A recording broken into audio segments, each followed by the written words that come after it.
Assalamualaikum warahmatullahi wabarakatuh, sahabat channel Panajla. Semoga kita ada dalam lindungan Allah Subhanahu wa Ta'ala.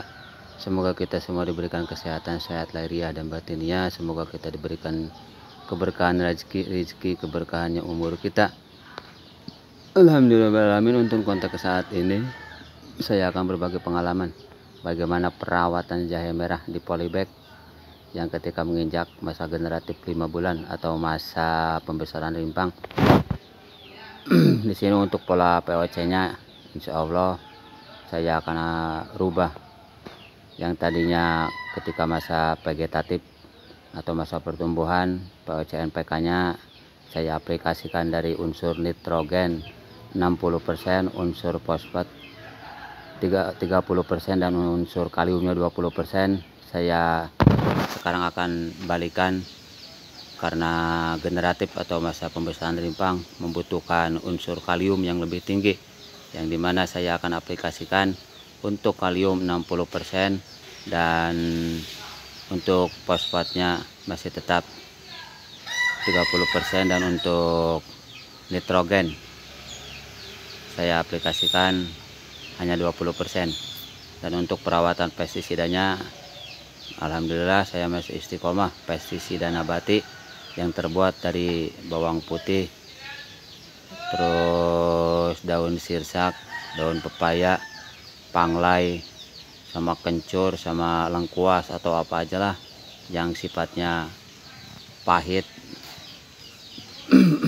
tumbuh-tumbuhan yang sifatnya pahit terus berbau menyengat, itu bisa kita gunakan untuk pestisida dan fungisida.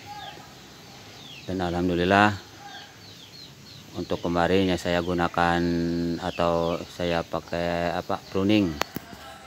Di konten sebelumnya saya pruning, dan untuk hasilnya alhamdulillahirobbilalamin sekarang pucuk-pucuk udah pada tinggi. Dan hasil pruning seperti ini sebulan lebih. Alhamdulillah hasil batang-batangan sudah tinggi-tinggi hasil pruning.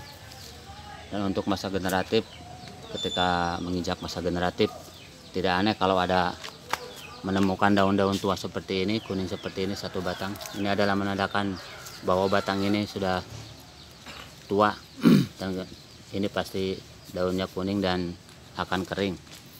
Ini bukan penyakit, tapi untuk pencegahan kita kasih semprot atau kita campur POC dengan fungisidanya untuk pencegahan. Karena ketika menginjak dari vegetatif ke generatif rentan terhadap jamur.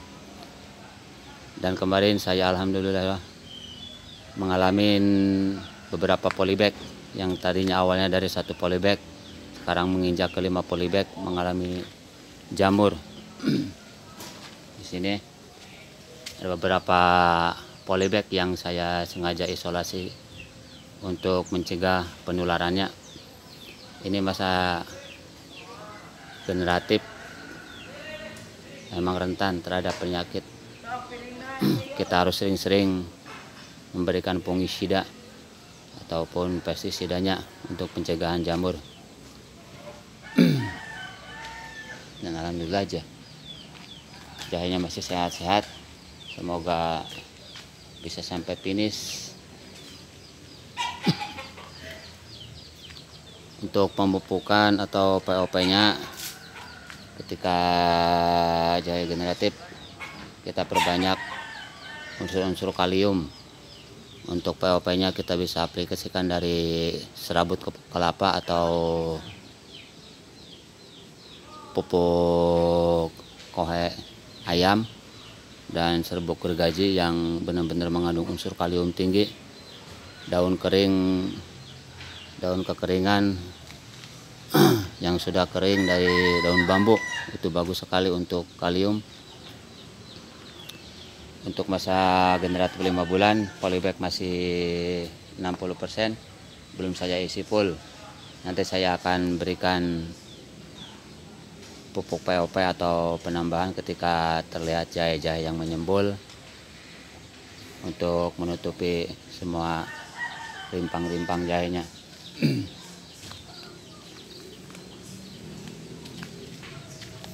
untuk masa generatif, ketika ada batangan-batangan yang menyembul, kita harus sering-seringlah menguruknya biar jahenya selalu tertimbun dan semoga menghasilkan rimpang yang besar.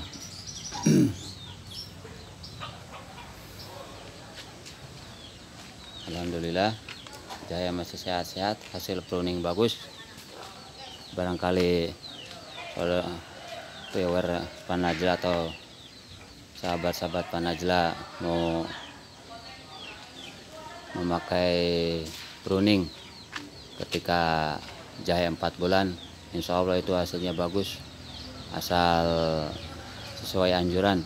Ada di video saya yang tentang pruning, bagaimana caranya dan apa saja yang tidak boleh dan harus dilakukan ketika pruning.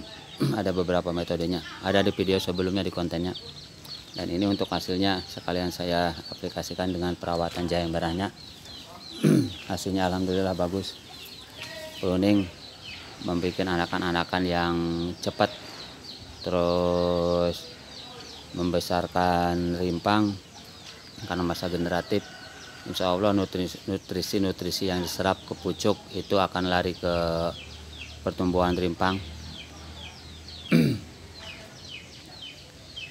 Untuk cuaca saat ini di daerah saya mau menginjak kemarau, udah hampir 1 minggu belum ada hujan, dan ketika mau menginjak kemarau sebagusnya dan sebaiknya kita aplikasikan dolomit atau kapur pertanian yang insya Allah akan menstabilkan pH tanah kita, karena ketika dari musim hujan ke musim kemarau pH kita akan mengalami turun, dan ketika kita aplikasikan dolomit itu akan membantu kestabilan pH-nya, karena ketika pH turun tanaman akan mengalami kekurangan nutrisi dan ketidaknyamanan di medianya yang akan membuat imun tubuh si jahe kita atau tanaman kita akan menurun. Dan untuk pencegahannya kita bisa aplikasikan garam grosok. Untuk pencegahan kita bisa dikocor dengan cara aplikasi 1 sendok teh dengan perbandingan air 1 liter. Nanti kita bisa semprot atau bisa kocor ke tiap-tiap polybag kita, hanya untuk pencegahan. Karena garam itu multiguna, bisa buat manusia dan juga bisa buat tanaman. Alhamdulillahirrahmanirrahim, semoga pengalaman dan konten ini akan memberikan inspirasi dan wawasan bagi kita semua, khususnya bagi saya yang masih tetap belajar dalam pertanian, perjahean dan perorganikan. Apabila banyak konten-konten atau bahasa-bahasa kata yang salah, maaf, saya juga masih petani belajar. Salam petani organik, salam petani jahe merah, dan salam sehat semuanya. Wabillahi taufiq wal hidayah. Wassalamualaikum warahmatullahi wabarakatuh.